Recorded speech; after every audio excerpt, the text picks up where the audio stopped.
Bonjour et bienvenue à On Jase, édition du 17 avril 2019. C'est la fête à ma mère. J'aimerais ça que vous l'appeliez et vous lui souhaitez tous bonne fête. Francine Lemay. Bonne fête. Bonne fête. Bonne fête. C'est pas parce que je veux pas dire son âge, c'est juste que je m'en suis. OK. Ah, pas bien.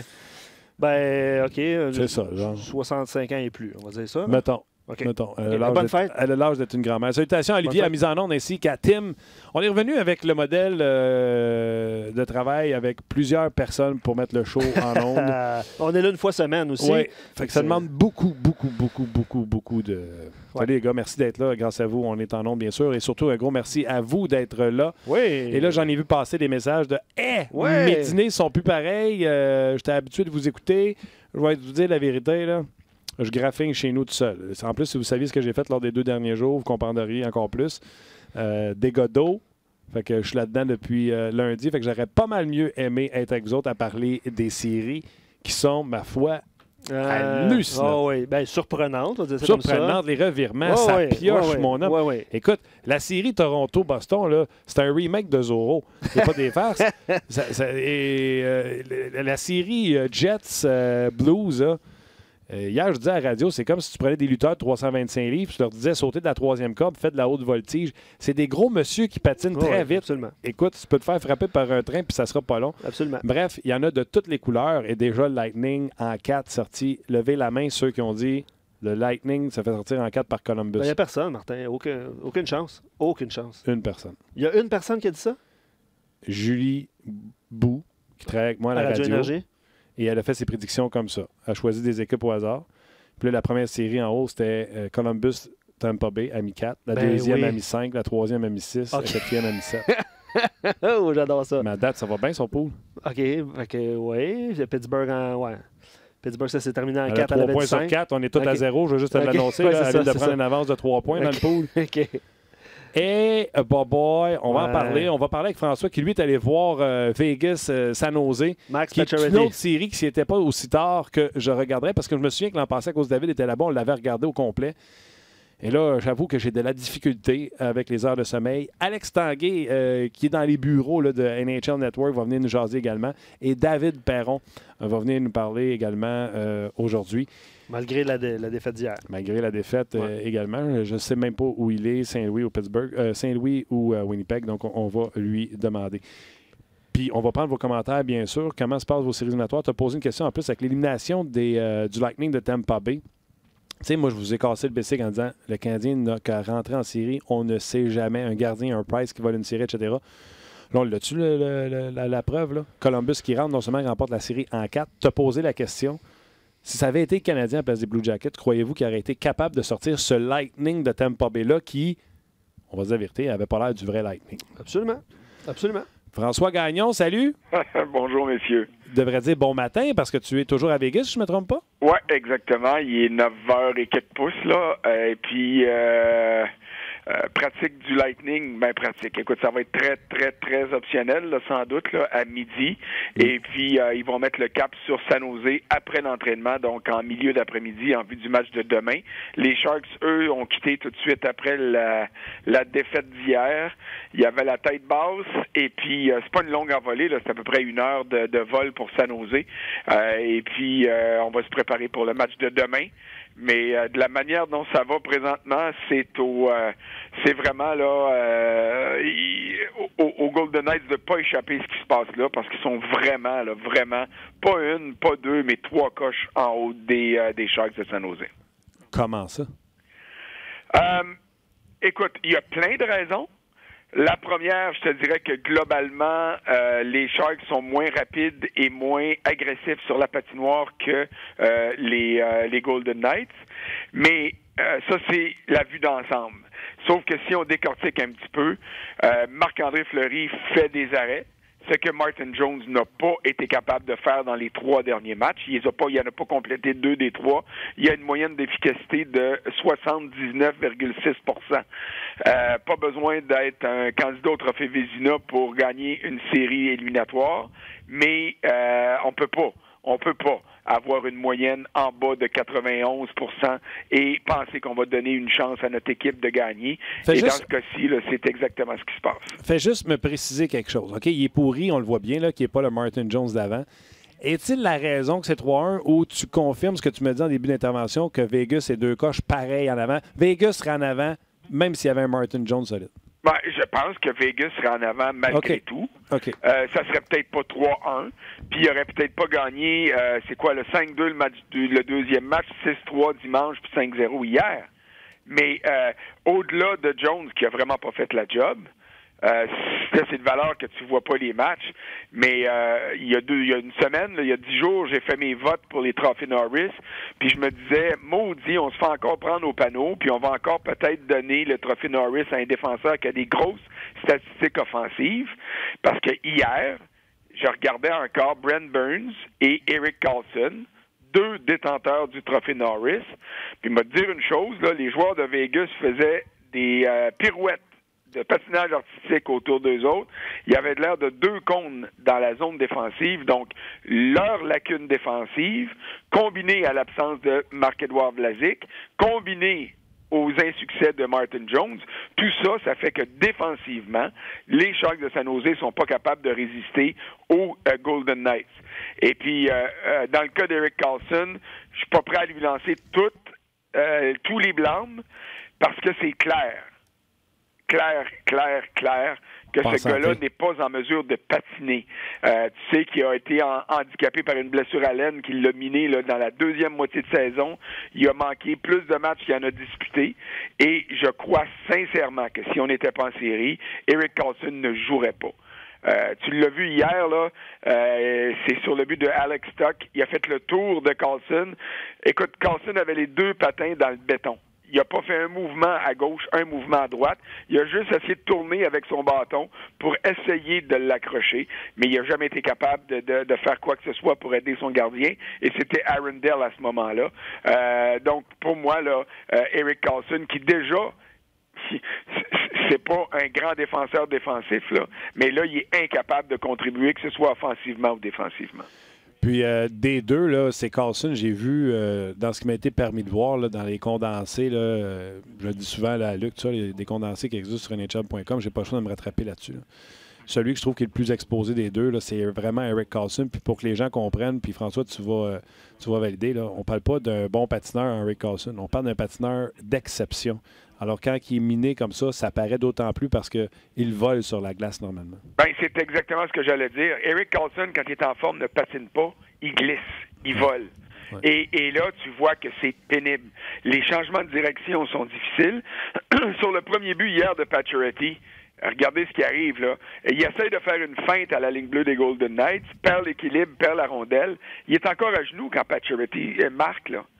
Tu sais, il est juste pas capable. Puis quand tu mets le reste, là, le nouveau premier trio des Golden Knights, on va arrêter de l'appeler le deuxième, avec Paul Stastny et puis Mark Stone, a pris le plein contrôle de l'équipe. Puis après le match, j'allais voir Jonathan Marchessault, puis j'ai dit... Puis parce qu'on sait que Marchessault, ceux qui le connaissent un peu savent que il y a un petit brin d'orgueil pas mal placé, mais très bien placé à l'intérieur de cette personnalité. C'est un gars combatif. C'était lui qui était au sein du premier trio l'année dernière. On va le dire là, sans y dire dans les oreilles parce que ça va le choquer, mais il a perdu ce premier trio-là au profit de Pacioretty, Stastny et Stone. Puis il a dit, écoute, je les regarde aller, je trouve ça merveilleux, mais le plus beau de l'histoire pour notre équipe, c'est que mon trio n'est pas encore réveillé, on dort à point fermé, puis on mène 3-1 dans la série. Alors ça, c'est une autre dimension qui va nous obliger à peut-être favoriser les Golden Knights plus qu'on le pensait. Quelle belle équipe, les Knights. Hein? J'ai regardé la formation. Marchessault, Karlsson, Smith, même trio que l'an passé. Là, tu as parlé de ce trio-là qu'on a fabriqué là, de Pacioretty, Stastny et Stone. Bon, c'est un trio qui coûte cher, mais on peut dire efficace. Ekin et Tuch à 2. Bon, c'est sûr qu'on a un blessé en hold-up présentement là, qui serait peut-être sur cette troisième-là s'il n'était pas blessé. Puis la 4, c'est une 4 Carrier, Reeves et Bellemare. C'est de toute beauté. Et la défensive, je les aime aussi, les duos de défenseurs avec les Knights. Puis Marc-André rebondit après le premier match. Exactement. Tu parles du 4e trio. J'ai fait un texte sur la RDS.ca lundi, je pense. Oui, exact. Et puis le titre, là, c'est un 4e trio de premier plan.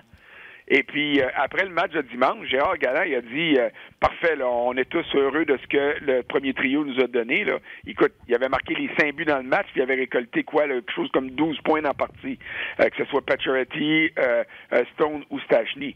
Mais il a dit, si vous avez regardé le match comme faux, là, le trio de Reeves, Carrier et Bellemare a été aussi important pour nous autres ce soir. Et quand tu regardes la contribution de ces gars-là, c'est effectivement le cas.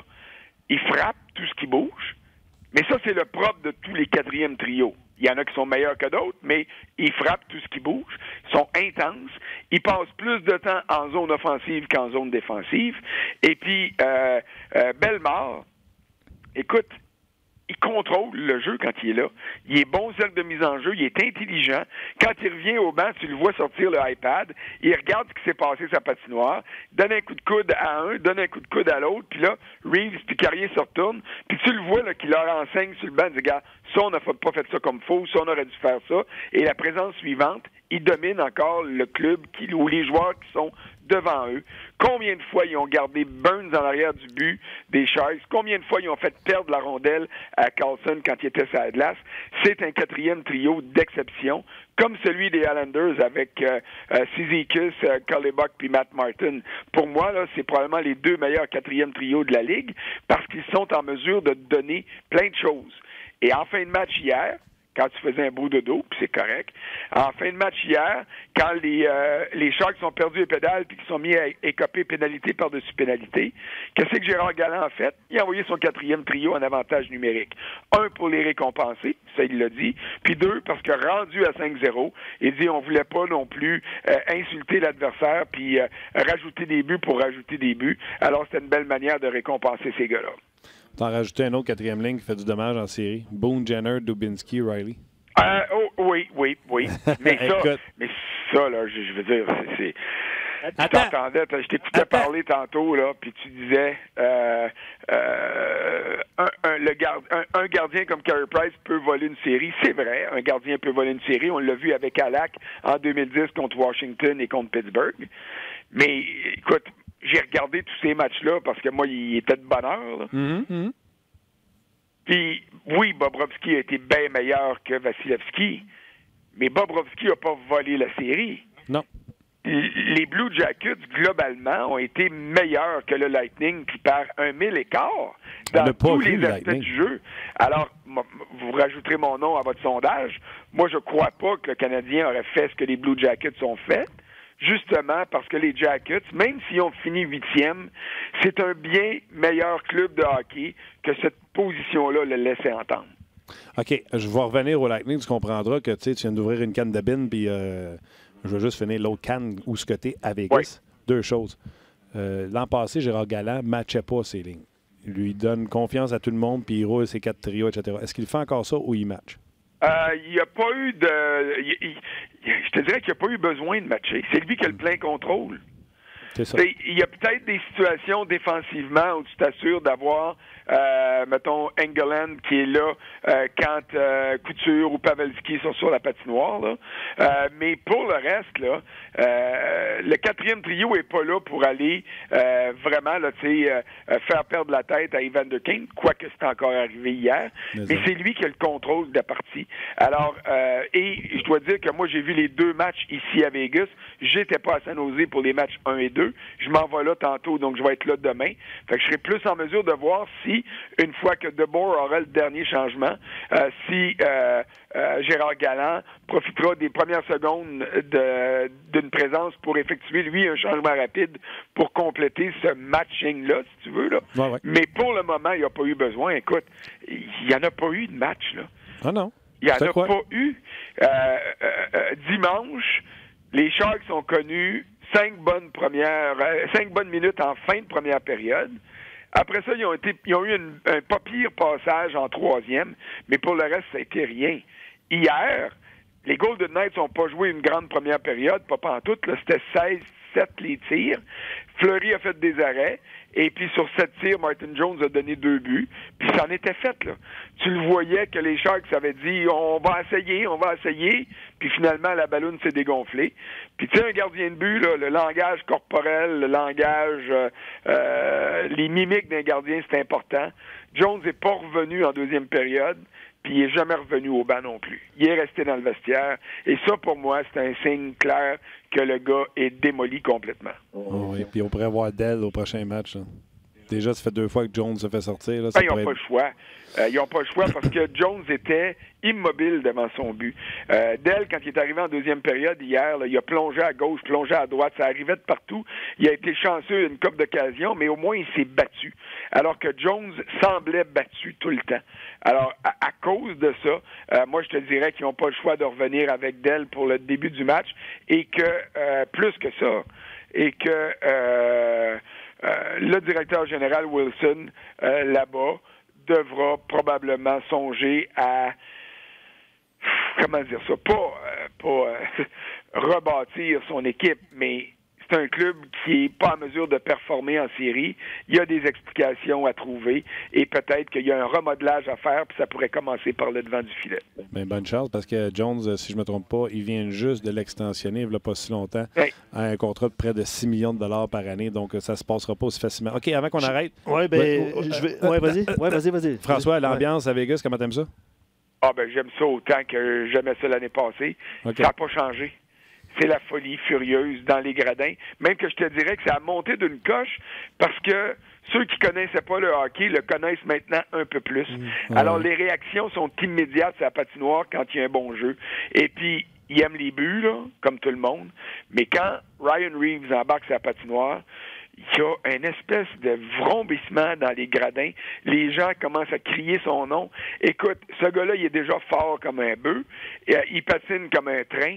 Quand il embarque sa patinoire, j'ai l'impression qu'il y a une dose d'adrénaline qu'il reçoit de la part de ces partisans-là. Et ça explique à quel point il est efficace. C'est incroyable. Vous savez qu'on prend beaucoup de commentaires. On en reçoit beaucoup. Puis vous avez parlé de différents sujets. J'espère qu'on a répondu aux questions de Bobby, entre autres, qui parlait de Gérard Galland. François, tu en as parlé de Gérard Galland. Puis il y a JF qui demande, et plusieurs autres, qu'est-ce qui fait en sorte que Max Pacioretty connaît du succès présentement? C'est simple. Vegas a gagné la transaction. Max Pacioretty, Thomas Tatar, Nick Suzuki. Je change mon capot de bord. Bon, ben là, c'est ça qui est le problème. Il y en a beaucoup qui vont changer leur capot de bord. Écoute, j'ai passé beaucoup de temps avec Pacioretty dans les 3 derniers jours. Encore hier après le match, je l'ai vu. Il était avec son épouse. J'ai parlé plus à Pacioretty dans les 3 derniers jours que pendant ses 5 ans, 6 ans à Montréal. C'est bon, ça. OK? C'est un gars qui est transformé. Je l'ai écrit, ça aussi, là, vous pouvez aller le voir, là, les Blue Sweat Shoes, là, il y avait ces beaux souliers de suède bleu dimanche soir, puis ça m'a donné une image avec Elvis que j'avais pas le choix de travailler, d'inclure à mon texte, là. Mais il y a différents facteurs. Il est épanoui, il est zen, il est plus sous les projecteurs autant qu'il l'était à Montréal. Et ça, pour moi, puis j'y ai dit carrément, c'est la première clé du succès. C'était pas un gars qui était en mesure d'assumer son rôle de capitaine comme il faut, parce que c'est un gars qui est trop perturbé facilement par ce qui se passe autour. Quand il était 3 matchs sans marquer, il savait que les questions s'en venaient là-dessus, il savait qu'il était épié, et quand t'es ostracisé comme ça, là, puis j'emploie un gros mot parce que j'y tiens, il y en a qui sont capables de dire « Ah, ça me dérange pas pantoute », et il y en a d'autres qui sont incapables, et Pacioretty est dans la catégorie de ceux qui ne pouvaient pas le faire. Et ses commentaires étaient clairs.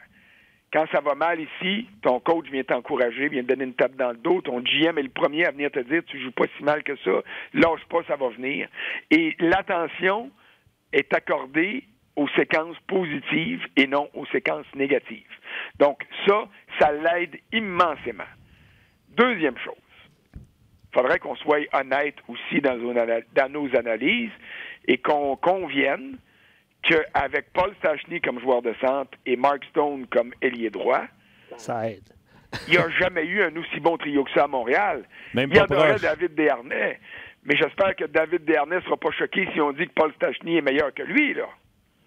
et puis faites la liste de tous les autres ailiers qui ont joué avec Pacioretty, il n'y en a pas un qui a l'étoffe de Mark Stone. Parce que Mark Stone, c'est un joueur complet, là. Il marque des buts, mais il a l'intensité de Brendan Gallagher, puis il a l'efficacité défensive de Paul Stachny aussi, là. C'est un gars qu'on a regardé de haut parce qu'il jouait pour les Sénateurs d'Ottawa, mais c'est pas pour rien que c'était lui le joueur le plus convoité le 25 février dernier. Bien plus que Matt Duchesne, puis bien plus que tous les autres qui ont échangé de camp. C'était lui, le kingpin, le 25 février dernier, et c'est les Golden Knights qui l'ont eu. Alors, tous ces facteurs-là font que Matt Pacioretty est en mesure de faire ce qu'il fait de mieux, et certains pourraient dire, puis je suis pas en désaccord avec eux autres, que c'est la seule chose qu'il peut vraiment bien faire, c'est de décocher des bons tirs au but et de marquer des buts. C'est aussi simple que ça. Ouais, non, et puis au niveau de l'entourage, on a beau aimer Eric Cole puis Dernay, c'est pas Stastny puis Mark Stone. Non, c'est ce que je te disais tantôt. Ben oui. Puis rajoute à ça la qualité de vie ici, parce que c'est un facteur aussi, là, on va se le dire. Hier encore, il n'y avait pas de bas dans ses souliers, puis j'ai fait une joke, j'ai dit, bon, à toi, t'as-tu mis des bas, là? Parce qu'il faisait juste 12 hier à Vegas, puis il pleuvait avant le match. Il a dit non, il dit vraiment pas besoin, tu sais, avec un grand sourire. Tu vois que l'attitude est complètement différente. Et l'attitude, ça a une importance dans l'équation entre les succès et les insuccès d'une équipe. Peux-tu rajouter quelque chose? C'est fondamental que ça. Il joue aussi pour un coach qui l'aime? Il joue pour un coach qui le connaît bien. Et dimanche soir, quand Pacioretty est passé à côté de moi puis qu'on a fait des jokes là, sur le fait qu'il n'y avait pas de bas, et Gérard Galland s'est retourné puis il m'a regardé avec un sourire puis il m'a dit « Max, il a changé. » Puis ça voulait dire qu'il avait changé pour le mieux. Parce que ce que je viens de vous dire par rapport aux défauts, entre guillemets, de Pacioretty à Montréal, Gérard Galland, il savait, là. Il l'a côtoyé à tous les jours pendant 2 saisons. Alors, quand Pacioretty est arrivé ici, là, qu'est-ce que tu penses qu'il a fait? Il a dit, là, ici, là, Max, là, t'as pas de lettre sur ton chandail, t'es pas capitaine. Et puis ici, quand ça va faire 3 matchs de suite que t'auras pas marqué, il y aura pas de ligne ouverte qui vont te mettre en cause puis qui vont dire peut-être qu'il a jamais voulu jouer pour le Canadien, dans le fond, là. Tu vas avoir la sainte paix. Mais prends les moyens, par exemple, pour te sortir de ta torpeur. Puis arrête de te faire du mauvais sang pour tout puis rien, puis arrête de faire des gros nuages quand il y en a des tout petits, puis concentre-toi sur le hockey. Alors, c'est ça qui arrive. Ouais. Puis, évidemment, ça fait réagir. C'est sûr. Il y a des commentaires qui ça rentrent. Ça polarise, ça va de tous les bords. Absolument. Non, mais Kevin sur Facebook, il dit Vegas a gagné la transaction. C'est pas vrai. Il dit Suzuki vient de faire gagner son équipe junior. Tatar connaît une bonne... Je le sais, Martin, que tu faisais des farces. Je fais juste le souligner. Fait qu'on se fait rassurer par les partisans du Canadien présentement. C'est bien correct. Tu vois, Gaétan, il dit il coûte cher, Stone, mais c'est pas un joueur de premier plan, surtout à ce prix-là. C'est le prix que les Golden Knights ont payé pour l'avoir. Stone n'est pas un joueur de premier plan? Plus au niveau du salaire. Là. Plus au niveau m'excuse, là, c'est quoi son nom, celui-là? Moi, je pense qu'à tous les niveaux, je pense qu'il est premier plan. Il gagne bien du cash, puis c'est un bon joueur de hockey. Je m'excuse, mais Mark Stone est, oui, un joueur de premier plan. Puis il a un salaire de joueur de premier plan pour une raison bien simple, c'est que ce salaire-là, il l'aurait eu n'importe où dans la Ligue nationale l'année prochaine. N'importe où comme joueur autonome. Puis je peux vous garantir que le Canadien de Montréal aurait fait une offre, certainement, même s'il joue à droite. Ah non. Aïe, je m'excuse, je ne veux pas m'emporter à l'endroit de notre auditeur là, qui nous écrit. Puis j'aime bien ça, répondre aux questions. Je le fais sur Twitter tout le temps. Mais Mark Stone, il n'est pas un joueur de premier plan. Mark Stone mérite chaque dollar qu'il reçoit. OK? Oui, il est payé cher, mais il vaut son pesant d'or. OK, il nous reste moins de temps qu'il nous en restait. Je finis une chose pour Pacioretty. Vas-y, bien sûr. Oui, vas-y. Parce que tu l'as dit, le mot, c'est polarisant. Hier, là, j'ai eu des bêtises, puis là, chez nous, avec Pacioretty, on l'a oublié. Pacioretty, c'était un pourri, c'était un pas bon, puis c'était un ci, puis c'était un ça. Moi, là, la conclusion que j'apporte dans le cas de Pacioretty, le Canadien a gagné la transaction avec Tatar, Suzuki et un choix de 2e ronde, parce que ces gars-là, ou même juste avec Tatar, donne des résultats. Et Montréal a oublié Pacioretty. Mais je peux vous garantir une affaire, par exemple. Pacioretty a oublié Montréal puis le Canadien, puis il nous a oublié les journalistes aussi. Et dans sa tête, Et dans la tête des Golden Knights, Vegas a gagné la transaction également parce qu'ils ont laissé partir un gars qui jouait pas en série l'année passée. Puis là, Pacioretty, il est dans les 3 meilleurs marqueurs de la Ligue en série. C'est sûr que c'est 9, là, et avec ses 2 compagnons de trio. Fait que, est-ce qu'on peut s'entendre sur quelque chose? Les 2 clubs ont fait un bon coup et les 2 parties, le Canadien et Pacioretty, sont ultra heureuses du dénouement de tout ça. Pacioretty qui est en tête des marqueurs, puis je vais rajouter quelque chose. Pacioretty, jusqu'à temps que Suzuki prouve autre chose, c'est le meilleur joueur de la transaction. Pacioretty, c'est encore meilleur joueur que Tatar. On est d'accord là-dessus? Ben, avec 39, 37, 30 puis 35 buts, oui. Fait que, non, bonne transaction pour les deux. François, les 2 séries qui sont terminées, c'est là-dessus je veux t'entendre. Pittsburgh en 4. Tampa en 4. La seule différence que je vois entre les deux, c'est... le point commun, ce que je vois, c'est que les grosses vedettes ont marqué pour la première fois dans le 4e match hier. C'est un peu tard. Et la seule différence que je vois entre les deux, c'est il y en a un qui va perdre sa job, puis pas l'autre. Cooper va garder sa job, puis je serais pas surpris que Sullivan perde sa job. Écoute, je pense pas que Sullivan va perdre sa job, mais je pense qu'on va échanger Malkin, puis je pense qu'on va sérieusement trouver une manière d'échanger Wow! Wow! Ouais. Je pense que les Pingouins sont rendus là. Les Pingouins, bon, tu peux pas échanger Sidney Crosby, là, ça c'est clair. Et puis Crosby a pas mal joué, même s'il a pas produit. Mais ce club-là est trop tributaire des états d'âme de ses leaders et des autres leaders, parce que je mets pas Crosby dans cette catégorie-là. Quand Malkin, qui est un extraordinaire joueur de hockey, quand Malkin décide qu'il veut jouer au hockey puis qu'il joue au hockey, il est parmi les meilleurs de la Ligue encore. Mais ça y arrive trop souvent maintenant de ne pas vouloir jouer au hockey ou de ne pas prendre les moyens pour bien jouer au hockey. Même chose pour Kessel. Alors, quand un club est tributaire de ses vedettes, il faut qu'il analyse tout ça. Est-ce que Sullivan, en bout de ligne, c'est lui qui n'a pas été capable de tirer le meilleur de ses vedettes pour payer? Peut-être. Mais il y a quand même 2 Coupes Stanley dans les 4 dernières années, là. C'est pas rien, là. Oui, mais tu sais, ça n'a pas été facile d'entrer en série. Cooper, je veux dire, c'est correct que ça fait dur, là, mais lui aussi vient d'avoir une prolongation de 25 ans, de 5 ans pour 25 millions, je pense, là. Penserais pas que le coach qui va recevoir peut-être le trophée de Jack Adams soit congédié. Quoique c'est arrivé l'année passée, tout le monde le soulignait hier, avec le coach des Raptors de Toronto qui a été congédié avant d'avoir son titre de coach de l'année. Oui. Non, mais Cooper, je suis d'accord avec toi, là, mais c'était plus du côté de Sullivan, mais tu m'as assommé encore plus qu'avec un congédiement. Tu m'as parlé d'échanger Malkin, fait que je vais prendre la balle au bon. Les Canadiens, faut-tu qu'ils s'intéressent à Malkin? Ben, tout le monde doit s'intéresser à Malkin. OK. Mais tout le monde doit aussi réaliser que on ramasse pas le jeune Gino Malkin qui disait pas un mot d'anglais pendant les 3 premières années de sa carrière dans la Ligue nationale. On pogne un gars qui a vieilli un peu. On pogne un gars qui prend des soirs de congé un peu plus souvent. Et puis, on n'obtiendra pas... On obtient du potentiel, mais on n'obtient pas de la garantie. Tu vois la nuance là-dedans, là? Alors, j'ai hâte de voir. Puis, ça en est un, ça, qui coûte cher en bâtisse aussi, là. 9,5. Tu sais, puis ce que notre interlocuteur disait tantôt pour Stone, qui rapporte pas et qui coûte trop cher en argent par rapport à ce qu'il donne, s'il m'avait dit ça pour Malkin, j'aurais dit, j'ai dit, je partage votre avis, monsieur. Dans le cas de Stone, je le partage pas du tout, mais Malkin, c'est un peu ça maintenant.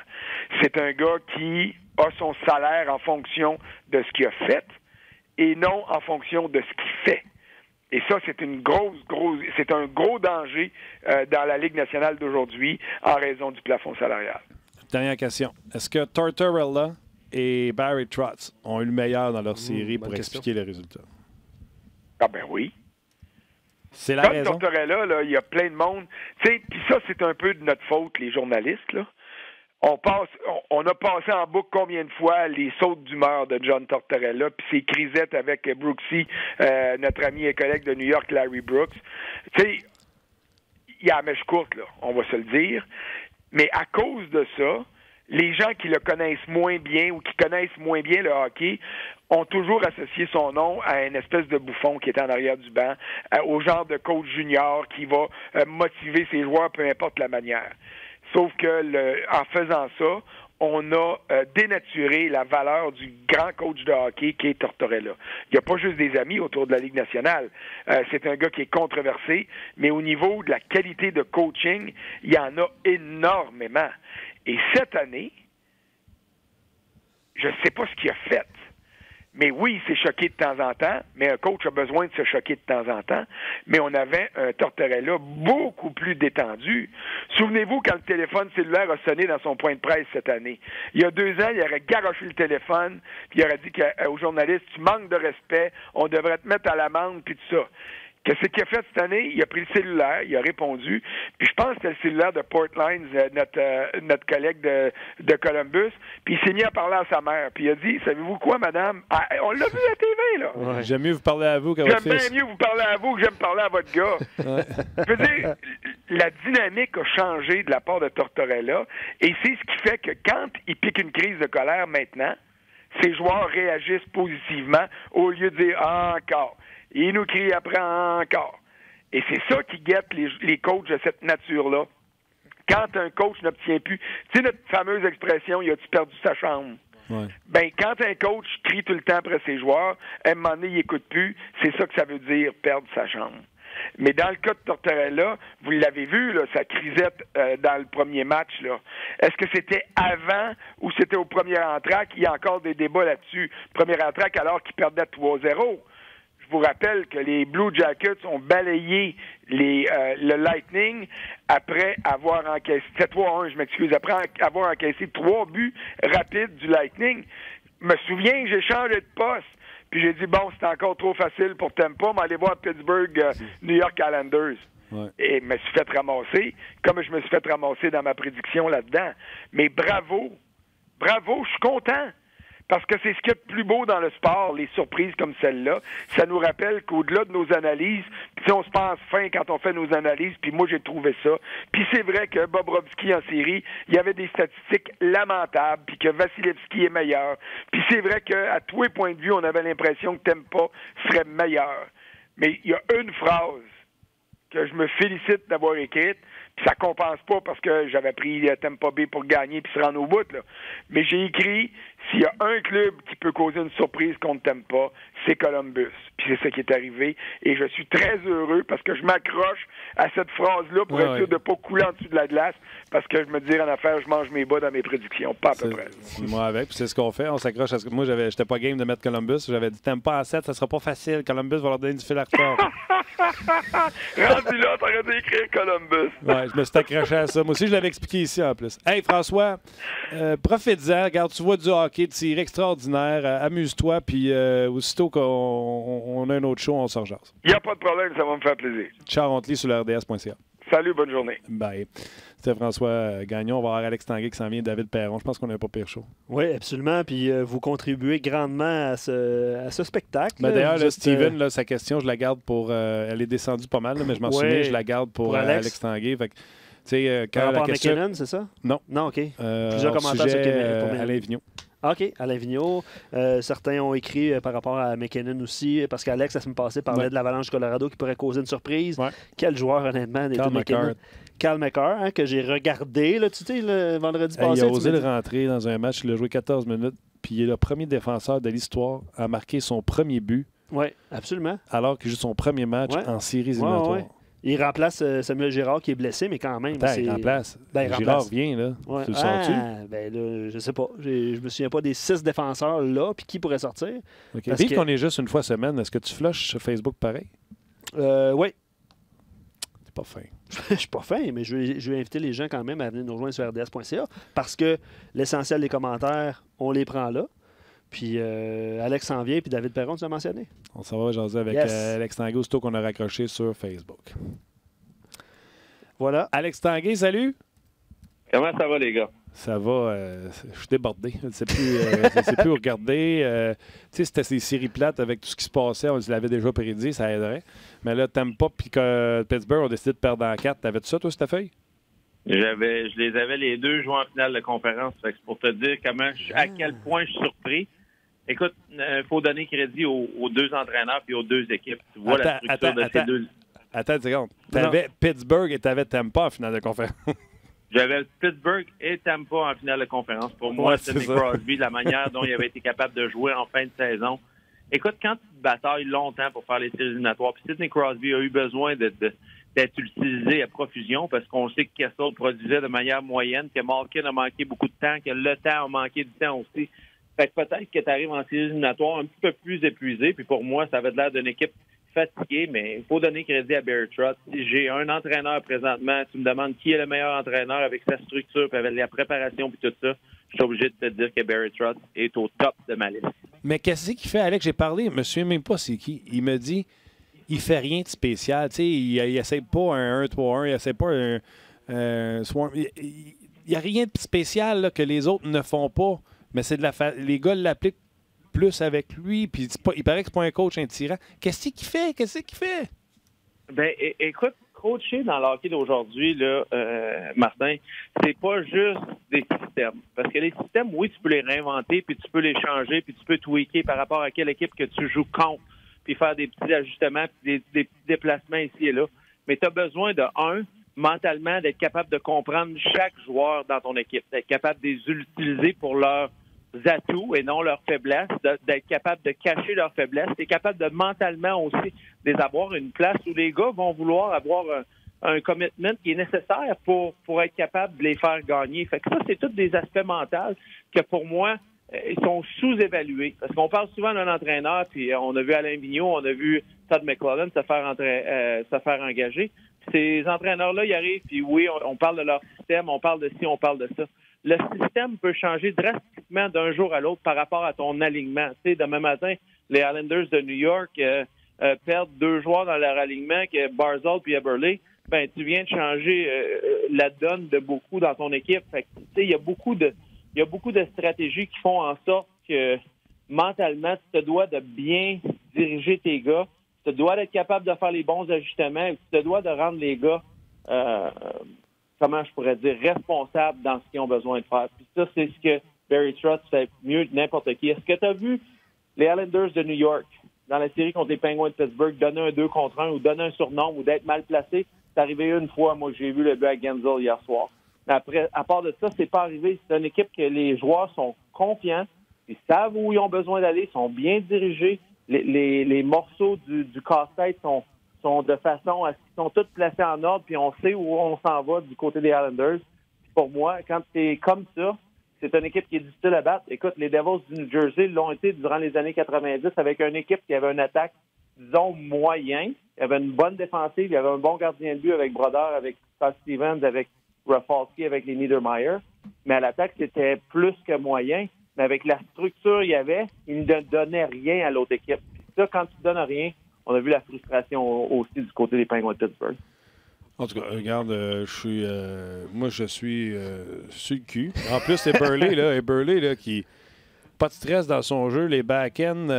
Puis, tu sais, il n'attend pas de coucher le gardien. Tu sais, tout de suite, c'est coup droit, back-end, puis top net. J'ai l'impression que c'est la première fois qu'on voit Eberle faire ça depuis Canada Junior. Tu comprends-tu? Là? Tu sais, avant, il avait l'air de rester en périphérie. Là, il s'en vient en milieu. Ouais, back-end, pas de trouble. Et on dirait que tout le monde, ont trouvé la fontaine de jouvence avec lui. Puis, en tout cas, bravo, il est bon. Qu'est-ce que tu veux qu'on dise de plus? Et il est excellent. Écoute, la fontaine de jouvence, tu as raison, du côté de Jordan Eberle. C'était une saison difficile pour Jordan Eberle. Il n'a pas eu 20 buts, il n'a pas eu 40 points. Donc, il y a eu des gros ajustements. Et puis, d'avoir entendu ses commentaires durant la saison, c'est sûr qu'à un moment donné, c'est frustrant pour un joueur d'avoir besoin de comprendre comment jouer le match. Mais comment jouer le match défensivement. Puis un gars comme Eberle, ça n'avait pas eu de succès avec les Oilers d'Edmonton, n'avait pas participé aux séries éliminatoires non plus avec les Islanders de New York.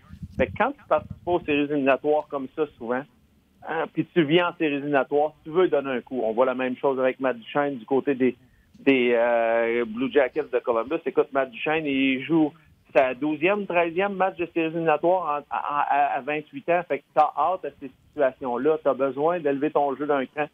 Puis ce qu'on voit des joueurs comme ça, Martin, c'est qu'ils sont prêts à emporter la rondelle au filet. Eberle, tu l'as dit, c'est un joueur de périmètre. Mais pour moi, ce que j'ai vu de lui dans les séries éliminatoires, il était capable de se mettre le nez dans les places où il a besoin d'aller pour être capable de créer l'attaque. Et puis c'est sûr que jouer avec Barzal qui te fait des belles passes, ça l'aide aussi. Ça l'aide aussi, ça a l'air. Tu as touché le sujet du chêne. Plusieurs auditeurs ont mentionné le nom de Seth Jones aussi, comme quoi ils sont impressionnés par son jeu. On en a parlé. Okay. Tu y vas avec ça? Non. Avant d'aller à Tampa, Columbus, je vais prendre la question de Steven. Okay. Alain Vigneault qui a signé, là, la mode, ça a l'air d'être 5 ans, 25 millions les contrats. Là, fait que ça fait me demander, voir si je pourrais pas aller recommencer à coacher Pee-Wee, monter les échelons. Ça vaut peut-être la peine. Mais sérieusement, l'arrivée d'Alain Vigneault, Steven demande est-ce que ça va remettre les Flyers dans le portrait des séries éliminatoires? Si oui, ça veut dire mauvaise nouvelle pour le Canadien. Ben, écoute, tu regardes, quand tu regardes la division de l'Est, c'est la conférence de l'Est, est-ce que le Lightning de Tampa Bay, est-ce que les Bruins de Boston, est-ce que les Maple Leafs de Toronto ne seront pas dans les séries éliminatoires l'an prochain? Moi, j'ai de la misère à croire que ces équipes-là ne font pas les séries éliminatoires.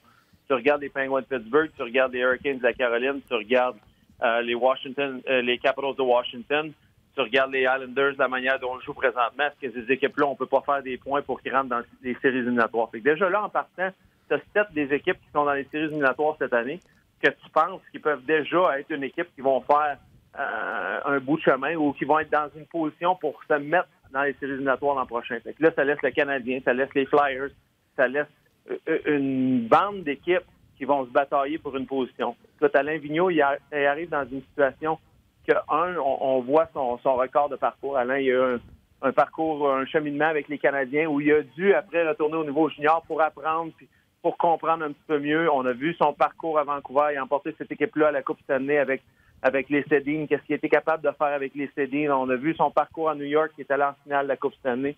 Mais moi, ce que j'aime d'Alain Vigneault, c'est qu'il est capable de penser offensivement comment mettre des joueurs qui sont pas nécessairement physiquement doués. Je parle des Sedins à Vancouver. C'était pas des doués physiquement, mais c'était des gars qui pensaient extrêmement bien la game. Puis ça, je vois des gars comme ça avec les Flyers de Philadelphie. Fait que pour lui, peut-être qu'il va avoir cette affinité-là. Puis c'est peut-être ce qu'il a vendu à Chuck Fletcher de moi, Claude Giroux, Sean Couturier. Je vais être capable de les mettre dans des positions où ils vont avoir du succès parce que je l'ai fait auparavant avec les Sedins à Vancouver. Fait que je pense que c'est une bonne situation. Puis pour Alain, en tant qu'entraîneur, tu sais, le grand égalisateur de peu importe l'entraîneur, c'est toujours un gardien de but. Il y a eu succès à Vancouver avec Roberto Luongo. Il y a eu succès avec les Rangers avec Henrik Lundqvist. Est-ce qu'on s'entend que le succès futur des Flyers de Philadelphie passe par nul autre que Carter Hart, qui nous a démontré en fin de saison son record de parcours jusqu'à date? Ça doit être un des points qui a fait en sorte que Alain voulait peut-être plus la job à Philadelphie que quelque chose d'autre. Et ce qui va peut-être lui donner la chance de mettre cette équipe-là dans une position d'être dans les séries éliminatoires l'an prochain. Tu n'as pas mis les Jackets parce qu'il y a bien des gars qui peuvent partir, mais la Floride avec Kenville. C'est ça, la Jackets, la Floride, on parle vite, là, la Floride avec Kenville, les Jackets, Dieu sait ce qui va arriver cette année. Peut-être qu'on gagne la Coupe Stanley, puis peut-être que Duchesne, Panarin, puis Bobrovsky s'en vont sur d'autres yeux avec de Zingle aussi.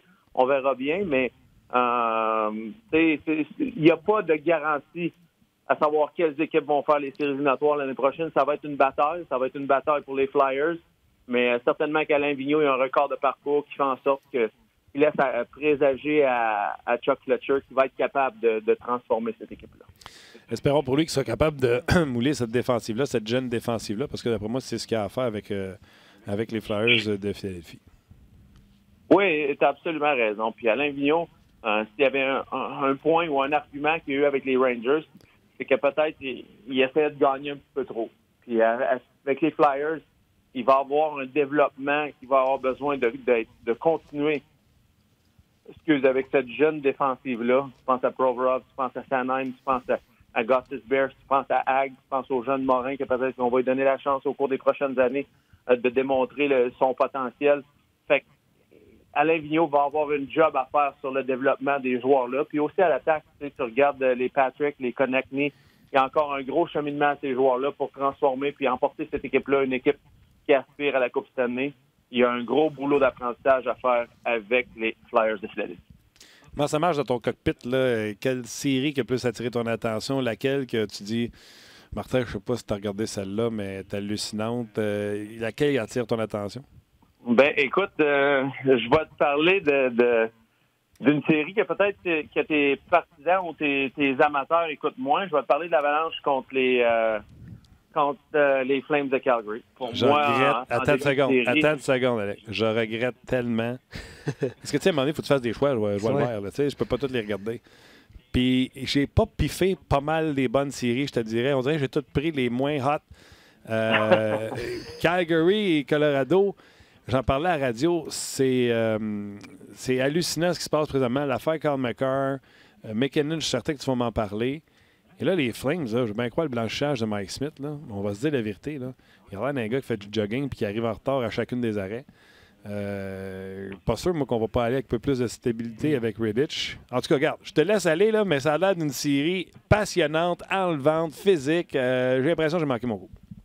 Ben, écoute, il y a un nom qui est sur toutes les lèvres par rapport à cette série-là, c'est vraiment Nathan McKinnon. Depuis le début des séries éliminatoires, le joueur le plus spectaculaire, puis même au point que plusieurs personnes ici aux États-Unis, plusieurs des autres analystes qui sont avec moi, se demandent est-ce que Nathan McKinnon est le prochain Sidney Crosby? Est-ce qu'il est meilleur que Connor McDavid? Peut-être pas en frais de points, mais en frais de dominer sur les séries éliminatoires présentement. Ce qu'il fait contre les Flames de Calgary est absolument spectaculaire. Écoute, j'ai fait un gros morceau hier à la télévision ici aux États-Unis sur les Flames, puis j'ai une grosse déception sur leur système et la manière dont ils jouent, parce que les Flames basent leur système sur avoir beaucoup de pression par leur troisième attaquant qui est haut en zone adverse. Mais quand tu joues une équipe qui est vite, comme l'Avalanche du Colorado, puis que tes défenseurs n'ont pas un bon gap, puis que tu te fies sur l'échec arrière de ton troisième attaquant, écoute, Nathan McKinnon, le troisième attaquant, il peut pas patiner puis matcher la vitesse de Nathan McKinnon.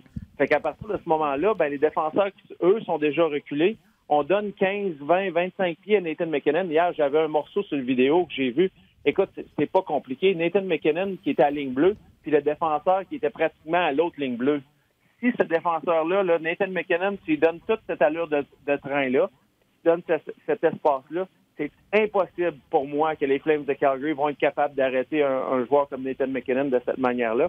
Puis même avec les autres joueurs, on l'a vu contre Kerfoot, on l'a vu contre Jost, on l'a vu contre Rantanen, on a une défensive qui recule beaucoup du côté des Flames de Calgary. Si on n'est pas capable de faire d'ajustements sur avoir des bons gaps en zone neutre, il va arriver la même chose qui est arrivé dans la division, dans la conférence de l'Est. La première équipe va se faire sortir par la 8e équipe. Mike Smith, écoute, moi, je suis pas tout à fait d'accord avec toi, Martin, parce que j'ai écouté le match, puis je l'ai écouté au complet, celui-là d'hier, pour refaire la vidéo, puis faire d'autres affaires. Et puis, il a fait 50 arrêts. Mm-hmm. Puis oui, il y a certains arrêts qui peut-être ont l'air plus spectaculaires parce qu'il met un petit peu de moutarde. Puis comme tu dis, il a de l'air un petit peu en retard. Mais son positionnement était bon, à part le but de Dude, Where's My Car?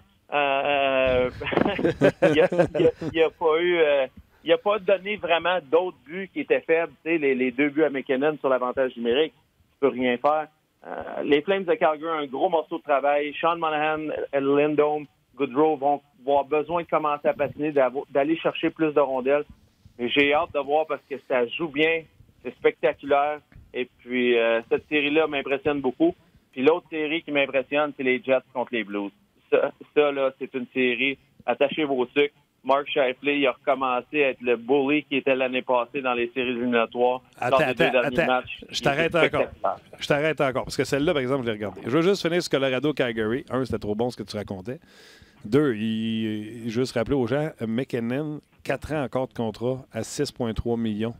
On va devenir une aubaine pendant longtemps. C'est un Christy deal. Ça. Là, c'est un méchant deal pour quelques années encore.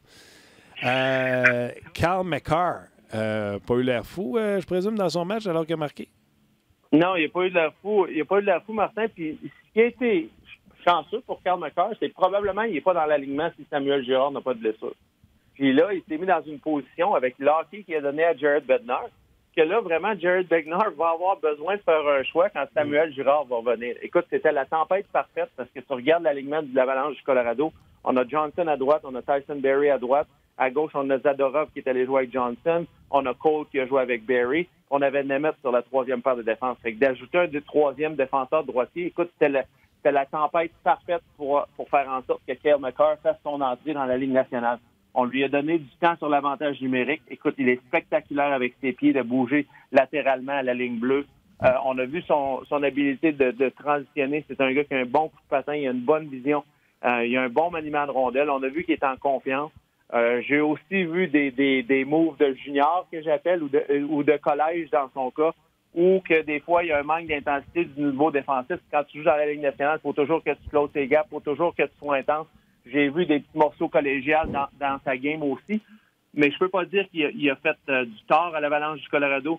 Samuel Girard est un atout pour cette équipe-là, un de leurs meilleurs défenseurs. J'ai hâte de voir comment Jared Bednar va gérer cet alignement-là. Moi, je serais pas surpris du côté de l'Avalanche du Colorado que quand Samuel Girard va revenir en santé, qu'on tasse quelqu'un comme André Ghetto sur le 4e trio, qu'on aille avec 7 défenseurs pour vraiment garder cette habilité de McCarr-là sur l'avantage numérique, puis peut-être d'aller avec 7 défenseurs puis 11 attaques.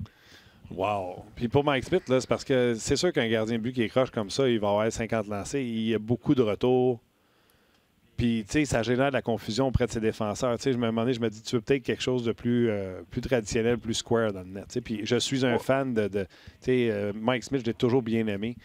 Mais, tu sais, je voulais pas le dénigrer. Je sais qu'il y a eu 50 shots, je sais qu'il y a eu un blanc, mais je sais pas. Écoute, c'est d'après les commentaires puis de ce que j'ai lu ce matin, parce que c'est la préparation pour les prochains matchs, d'après ce que j'ai vu de l'entraîneur Bill Peters, je serais surpris de voir David Reddick. Est-ce qu'on peut peut-être envisager voir David Reddick dans la série? Oui, ça serait pas surprenant avec la chaise musicale qu'on a eue du côté des Flames devant le filet de toute la saison. Mais je m'attends à voir Mike Smith dans le match numéro 4. On a vu Mike Smith et Bill Peters voulaient le sortir du match à un moment donné parce que non seulement c'était pas de sa faute, mais c'était une équipe qui se faisait bombarder. Mike Smith a refusé, voulait faire partie du reste du match. Je m'attends à voir Mike Smith lors du match numéro 4. OK. Là, tu as commencé tantôt à parler de Saint-Louis-Winnipeg. Je les suis parce que David Perron, c'est un de nos chroniqueurs ici. J'ai vu les 3 premiers matchs. Le match d'hier, j'avais une sortie avec les filles. On est allé voir la lutte au Centre Bell. Donc, je ne ferai pas de cachette. J'ai pas vu le début du match. Et je sais que ça s'est terminé en prolongation. On parle avec David dans quelques instants.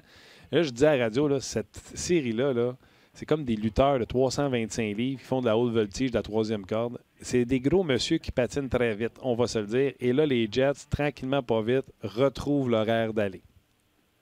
Et ils retrouvent l'horaire d'aller, puis ils retrouvent leur discipline, parce qu'on en a parlé à plusieurs reprises, Martin, toi et moi, durant le cours de la saison.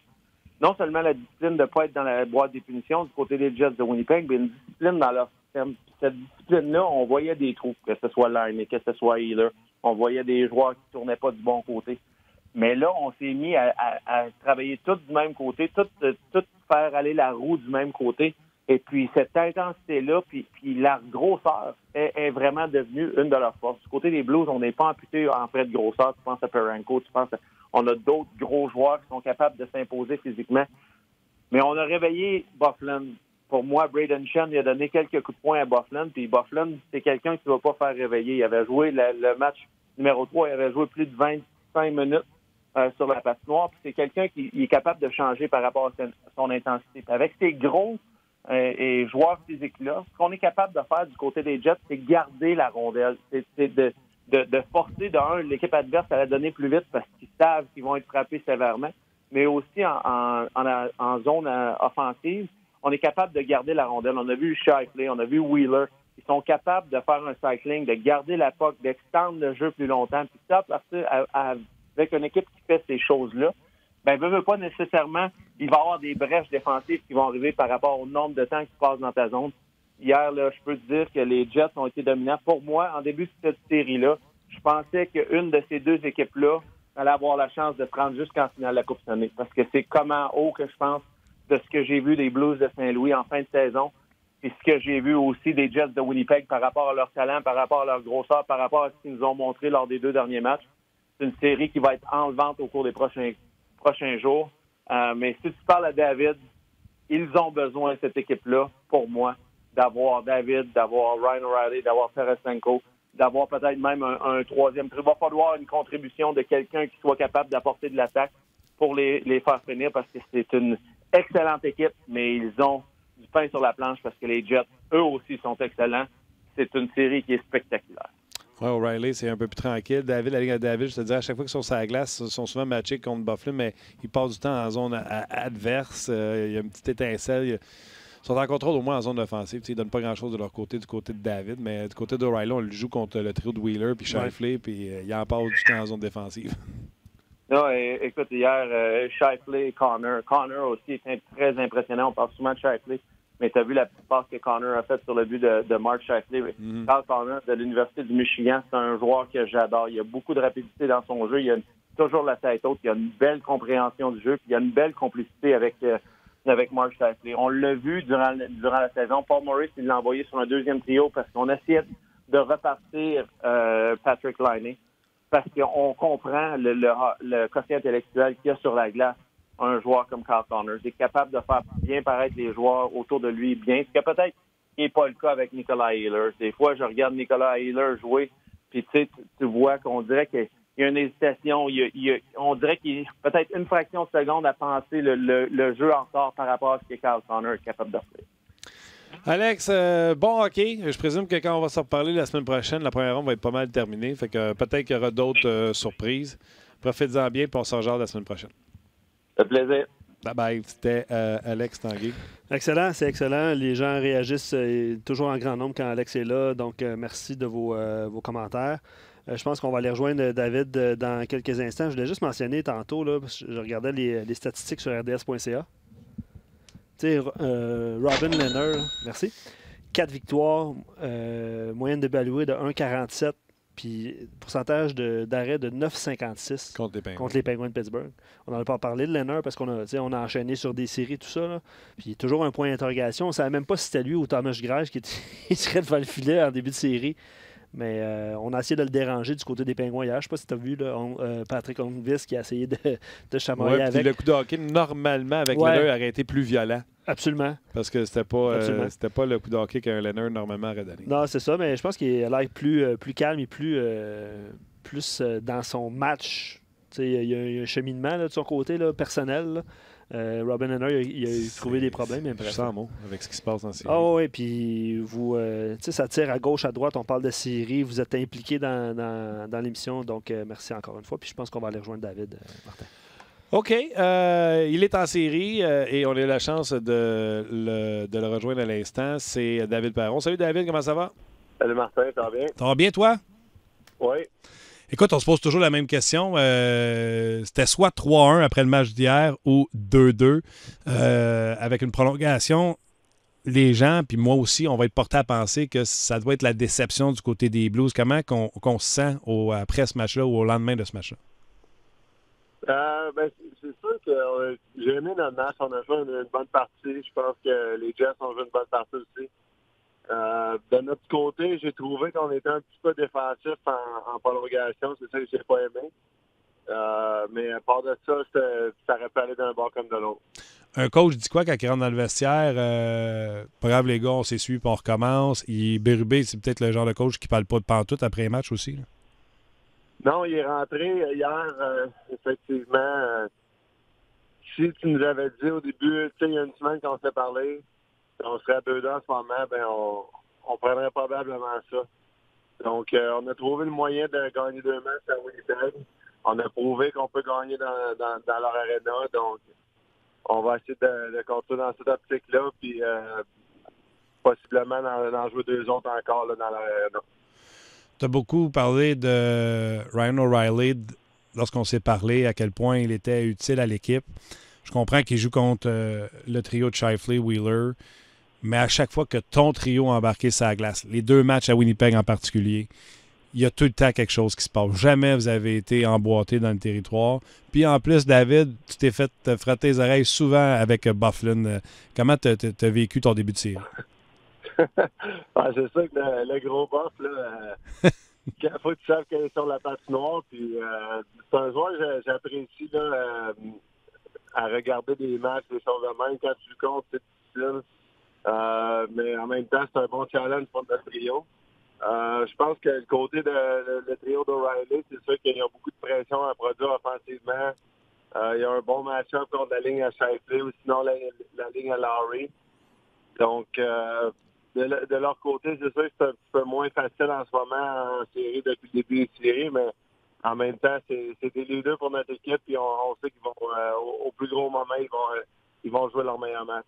Puis sur le banc, là, quand tu retournes avec ta ligne, là, tu t'en rends compte qu'à 3 fois, vous êtes sur la glace, vous générez de quoi, vous passez du offense time, l'autre bord, Puis c'est quoi qu'on se dit sur le banc? On lâche pas, on continue? Comment ça marche? Oui, effectivement. Regarde, c'est sûr qu'une bonne partie de la saison, j'ai joué à Colorado, moi aussi, puis avec justement ma blessure qui est arrivée au mois de janvier.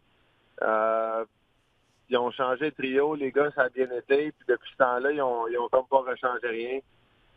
Puis avec raison, là, je voudrais pas non plus que ça soit différent. L'équipe a beaucoup de succès. Donc, ça va être à voir si l'entraîneur va apporter des changements ou non. De notre côté, oui, on est content d'amener du momentum à toutes les présences. Je pense que c'est plus... Durant les séries, oui, tu veux marquer des buts le plus possible, mais c'est aussi que chaque fois que tu touches à la patinoire, tu amènes du momentum à ton équipe. Puis c'est de même qu'on focus sur chaque présence.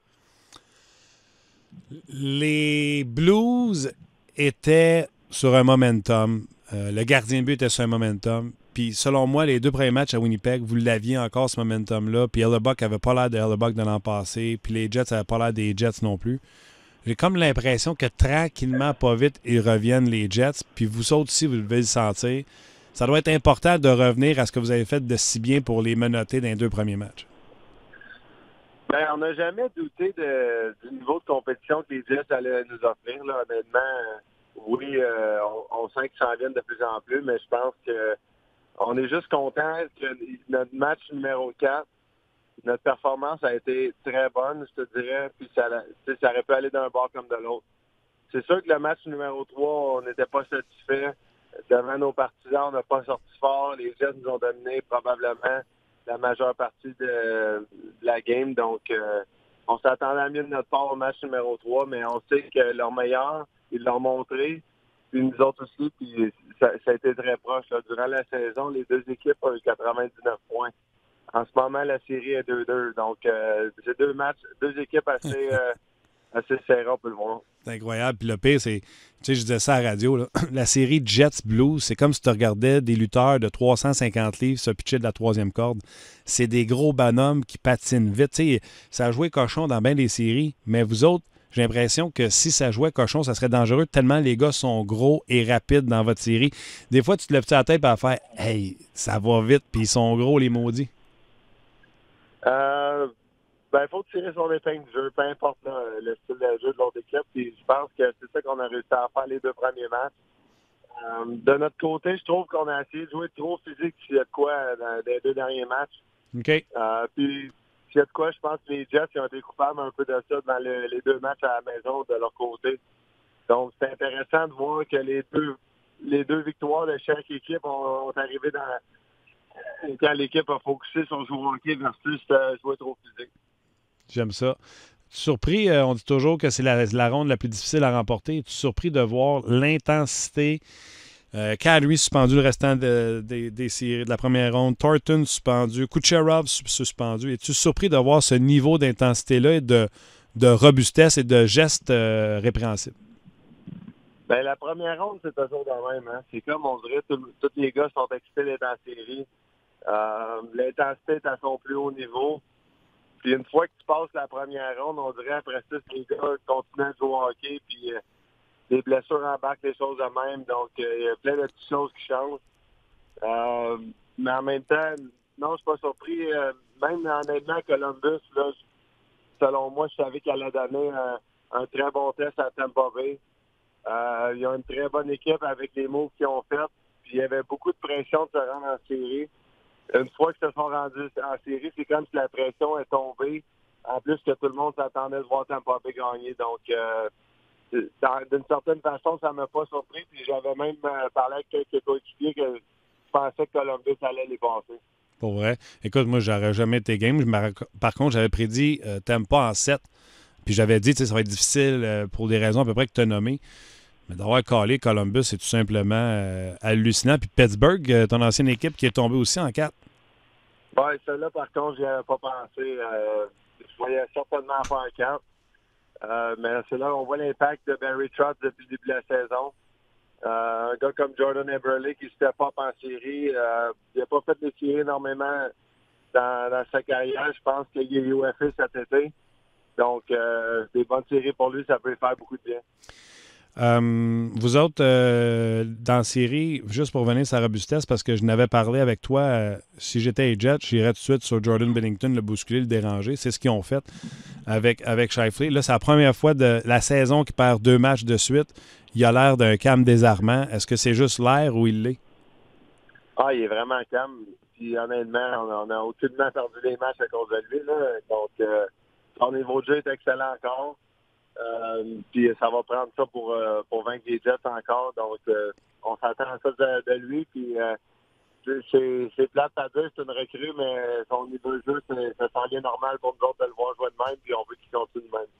Parle-moi du voyagement. Hier, après le match, êtes-vous parti pour Winnipeg? Non, on est resté à Saint-Louis. C'est un petit peu désolant de ce côté-là d'avoir des matchs qui commençaient à 8h45. Tu sais, ça dit 8h30, mais c'est réellement 8h45 le puck drop pour un mardi soir pour les partisans. Donc, je comprends que c'est par rapport à la télévision, tout ça, mais même pour les joueurs, on joue à 7 heures toute la saison. Là, on commence un match pratiquement à 8h45, 9h. Donc, le match hier, je suis arrivé à la maison, il était en 1h30 du matin. Donc, on comprend que c'est la cédule pour les deux équipes, c'est des choses de même, mais je pense que la division centrale, c'est un petit peu désolant qu'il ce soit un peu de même en série. Là, juste, moi, tu sais comment je suis mêlé avec les vols d'avion, tout ça, je te l'ai prouvé la semaine passée. Là. Quand samedi, à mon heure, vous jouez à 8h30, c'est pas à 7h30 à ton heure? Non, ça, c'était 8h30 nous autres, 9h30 pour vous autres. OK. Ouais. Mais la prochaine, elle va être à 8h30, donc 7h30 pour vous autres à Winnipeg. Exactement. On a eu des temps différents à chaque match depuis le début des séries. C'est de quoi que les partisans au Québec, puis même Toronto, je parlais que ça allume aux dents. Puis c'est pas de quoi que les gens sont habitués. Toronto, ils jouent à 7h. Montréal joue à 7h. Ça changera pas. C'est prime time. Tandis que les autres équipes dans l'Ouest, surtout en division centrale, pour s'ajuster. Écoute, David, tu tires ton épingle du jeu. On te voit à chaque présence que tu es sur la glace. Mon argent est sur les Blues. Lâchez pas. Good luck, mon chum. Puis on se rejoint la semaine prochaine pour la 2e ronde. Bien sûr, Martin, c'est bien apprécié. Puis en espérant que ça soit ça. Merci beaucoup, David. Très gentil. David qui se dirige, je pense, à l'aéroport. Ça doit être le son qu'on a entendu. Écoute. Mais c'est intéressant, cette partie-là, où ce qu'il dit, ils ont dormi dans leur lit hier. Ils ont fini à 1h30, 2h à cause des changements d'heure. Il fait 3 matchs qu'on joue à des heures différentes. C'est pas évident, honnêtement. Puis l'Est sont pas ça, l'Ouest sont pas ça. Puis je comprends que c'est la même chose pour les deux équipes, mais j'avoue que ça doit être gossant. Le mot exact, ça doit être ça. Oui, ben c'est une question d'habitude, puis on sait que c'est des répétitions. Puis quand tu n'es pas dans ton horaire régulier, il faut que tu déroges de ta routine régulière. Mais c'est un bon point que David amène, honnêtement. Absolument. Et cette série est maintenant égale 2-2. Et là, ça force les Blues d'aller gagner un 3e match à Winnipeg s'ils veulent gagner cette série-là. Ouais. Ce qui ne sera pas de la tarte. Absolument. Gaétan, on était dans la 4e dimension. On s'est senti comme ça, nous autres, en studio. 4e dimension. Puis il a bien ri par rapport à ce que David disait par rapport au gros buff. Big buff. Big buff. Ça doit être assez fatigant de jouer contre ce genre de défenseur. Tu sais, des fois, il a l'air, non, mais quand il est choqué. Oui, c'est ça. Faut pas qu'il se choque. Écoute, on a évidemment posé une question au début par rapport aux Canadiens. Ça a dérogé, puis c'est bien correct. Souvent, là, on se pose la question de nous-mêmes si on essaie de ramener ça aux Canadiens de Montréal ou si on y va vraiment à séries éliminatoires. Puis je pense que vous nous prouvez que vous voulez parler des séries. Évidemment, il y a des sujets qui touchent le Canadien de Montréal, inévitablement. Comme, absolument. Moi, je suis prêt à jaser de tout, dans le fond. Ben, c'est ça, exactement. Dans le fond, si tu me rencontres dans un parking, tu vas te rendre compte assez vite que je suis prêt à te jaser de n'importe quoi. Là. Le monde vient me dire bonjour, puis des fois, ils font hey, faut que j'y aille. C'est toi, faut qu'il y aille ou c'est eux autres? Les autres me disent hey, faut que j'y aille. OK, d'habitude, c'est le contraire. Ouais. OK, mais tu fais bien de le mentionner. Puis, Sylvain rajoute par rapport aux Jets de Winnipeg, chacun de ces joueurs de talent sont des joueurs complets. Il dit à part peut-être Lainé. Lainé avait joué un bon premier match. Ça s'est un peu calmé dans son cas. Mais c'est vrai que c'est une équipe qui a l'air difficile à jouer contre. Parce qu'ils sont physiques. Tu parlais de gros bonhommes, tout ça. Wheeler, Scheifele, Ehlers, Connors, fatigant ça pour une formation. Mais ça donne, je trouve, un beau, pardonne-moi l'anglicisme, un beau match-up, les Blues de Saint-Louis contre les Jets, justement à cause de tout ça, évidemment. All right. Hâte de voir la suite. Cette série-là, elle est serrée. Elle est à 2-2. On verra ce soir s'il y aura d'autres séries qui iront à 2-2. C'est des matchs, c'est des matchs importants, cette 4-là. C'est soit que tu prends un vent 3-1 ou tu recommences à 0. Ah, absolument. C'est Boston-Toronto aujourd'hui, Capitals Hurricanes. Tu viens de le mentionner, là, ça peut tourner 2-2 ou 3-1. Puis Colorado, même chose. C'est excellent. D'excellentes séries, une excellente première ronde. All right, Luc. Excellente dans le terme des surprises, des revirements et des revirements de situation. Luc Dansereau, un gros merci encore une fois. Martin. Excellent. Tu t'es ennuyé? T'es une bébête attachante. Mais c'est drôle. Bravo pour la nouvelle coupe de Merci. C'est drôle, hein, parce que puis moi aussi, j'ai lu beaucoup de commentaires. Ça fait longtemps, puis nos midis sont plus pareils, tout ça. Tu sais, quand tu penses à ça, là, on a seulement raté 2 jours. Je trouve ça excellent. Ouais, mais... Non, mais tu comprends? C'est lundi, mardi. Non, mais je le sais, puis vous nous le prouvez que vous êtes là. On t'aime, Luc. Donc, merci. C'est gentil. Moi, j'aime les auditeurs. Merci à vous autres d'avoir été là en ce mercredi. Merci à Tim Olivier qui était à la mise en onde. Puis on se rejase bientôt. Je présume que tu vas dire mercredi prochain. Absolument, c'est mercredi prochain. On se rejase mercredi prochain. Bye.